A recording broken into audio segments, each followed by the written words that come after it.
Salam sejahtera dalam kasih-Nya Tuhan kita Yesus Kristus. Selamat bertemu kembali saudara dengan renungan firman Tuhan pada hari ini. Judul firman Tuhan pada hari ini adalah melakukan kehendak Allah.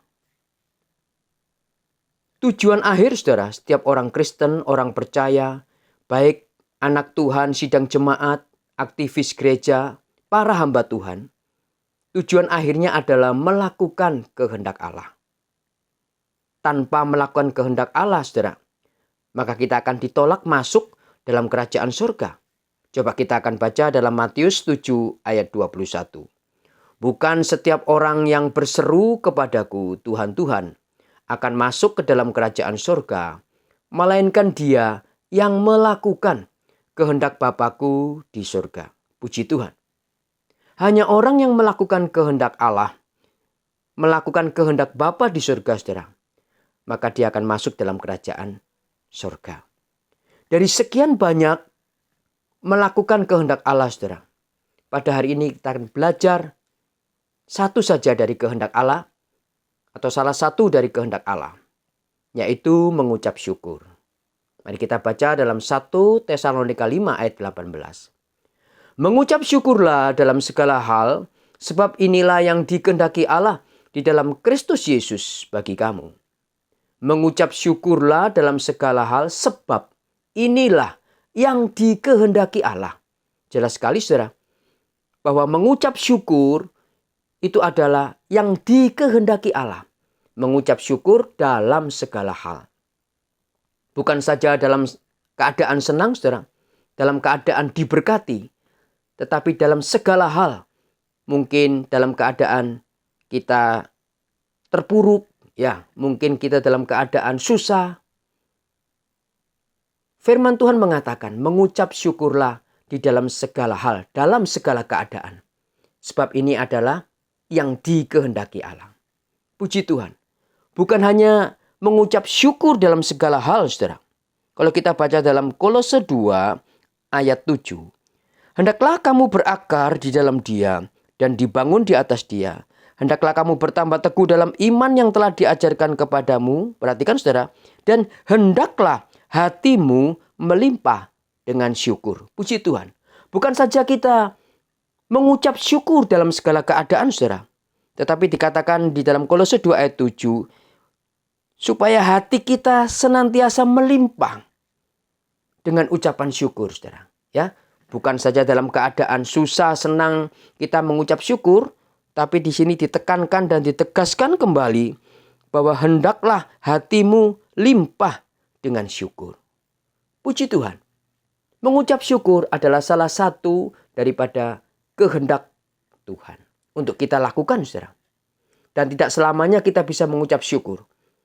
Mazmur 6 ayat 6 mengatakan, sebab di dalam maut tidaklah orang ingat kepadamu. Siapakah yang akan bersyukur kepadamu di dalam dunia orang mati? Mazmur 6 ayat 6 mengatakan, saudara, bahwa di dalam dunia orang mati tidak ada orang yang bersyukur, orang yang ingat kepada Tuhan. Jadi kesempatan bagi kita, saudara, orang-orang yang percaya kepada Tuhan, orang-orang yang masih dapat melakukan kehendak Tuhan, dalam hal ini bersyukur, selama kita masih hidup di dunia ini, saudara. Ya, puji Tuhan. Sekarang kita akan melihat, saudara, bagaimana kita untuk dapat selalu mengucap syukur. Bagaimana untuk kita dapat hati kita limpah dengan syukur, saudara. Kita akan baca dalam Kolose 3 ayat 15. Hendaklah damai sejahtera Kristus memerintah dalam hatimu. Karena untuk itulah kamu telah dipanggil menjadi satu tubuh dan bersyukurlah. Puji Tuhan.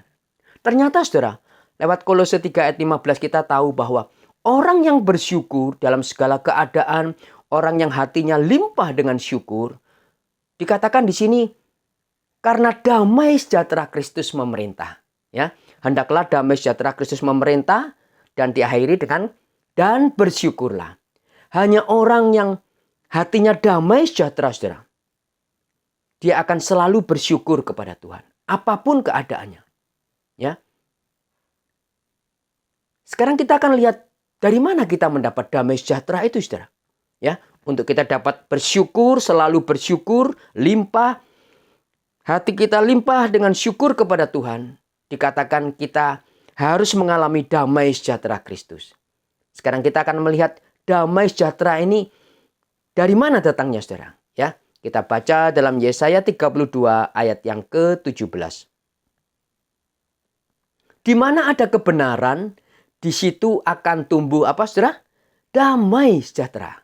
Dan akibat kebenaran ialah ketenangan dan ketentraman untuk selama-lamanya. Puji Tuhan. Yesaya 32 ayat 17 dengan jelas mengatakan, di mana ada kebenaran, di situ akan tumbuh damai sejahtera. Dan akibat kebenaran adalah ketenangan, ketentraman untuk selama-lamanya. Puji Tuhan. Jadi saudara, damai sejahtera itu akan ada, akan timbul dalam hati kita. Itu karena ada kebenaran. Ada firman Tuhan dalam hidup kita. Ya, di mana ada kebenaran, di mana ada firman Tuhan, di situ akan tumbuh damai sejahtera. Dan akibat firman Tuhan, akibat kebenaran, ialah ketenangan dan ketentraman. Puji Tuhan. Jadi hari ini kita belajar satu hal yang sederhana, saudara. Kita melakukan kehendak Allah. Dalam hal ini adalah mengucap syukur dalam segala keadaan. Dan hati kita limpah dengan syukur. Untuk kita bisa selalu bersyukur, untuk kita selalu dan senantiasa bersyukur, saudara. Maka kita harus mengalami damai sejahtera, saudara. Untuk kita dapat mengalami damai sejahtera dikatakan, maka di mana ada kebenaran. Kalau hidup kita penuh dengan firman Tuhan. Mungkin kita masih mengalami keterpurukan. Mungkin kita masih mengalami keadaan yang tidak sesuai dengan apa yang kita rindukan. Tetapi kalau hidup kita dipenuhi dengan firman Tuhan, dipenuhi dengan kebenaran, yang semuanya adalah janji-janji Tuhan. Janji-janji Allah yang ya dan amin adanya. Maka dari situ kita akan mengalami damai sejahtera, dan lewat damai sejahtera ini menjadi kekuatan, dorongan bagi kita untuk senantiasa kita menaikkan syukur kepada Tuhan. Sebab hanya Tuhanlah sumber pengharapan kita semuanya. Puji Tuhan. Semoga kiranya Tuhan menolong kita semuanya.